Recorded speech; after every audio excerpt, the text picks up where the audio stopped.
We begin tonight with a very disturbing case against these two men. Kidnapping and torture among the horrific acts they recorded on cell phone video right here in Buffalo.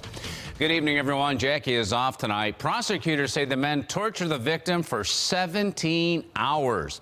New tonight, we have the video, but it's too violent to show on TV. It all happened here in the basement of this home on Jewett Avenue. Prosecutors say the victim was pistol whipped, had gasoline poured on him, and had a power drill used on his teeth. News 4's Alicia Rodriguez is live in the newsroom to tell us how this case unfolded. Alicia?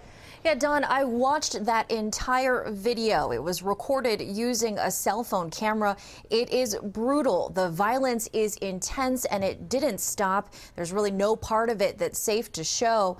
We learned today that all of this happened because two men believed that victim was a police informant. For 17 hours, the basement of this home on Jewett Avenue in Buffalo became a torture chamber. District Attorney Frank Sedita says the horror began at the end of last year when 23-year-old Wesley Woods and 29-year-old Stephen Dawson kidnapped a 24-year-old man to force him to pay a drug debt. What these two sociopaths did is they confronted the victim on the street. They robbed him at gunpoint. They beat him up, and they weren't satisfied. Woods and Dawson also believed the victim was a police informant, and they wanted to send a message. The two men pistol whipped him, poured gasoline on him, repeatedly put the barrel of a loaded gun in his mouth, then taunted him with a power drill, drilling into one of his front teeth. This person, ironically, was not a witness for us, but the defendants believed that he was, and because they thought he was a snitch, they just weren't robbing him. They already got the money on the street. They wanted to take him back to the house, and they wanted to make him suffer.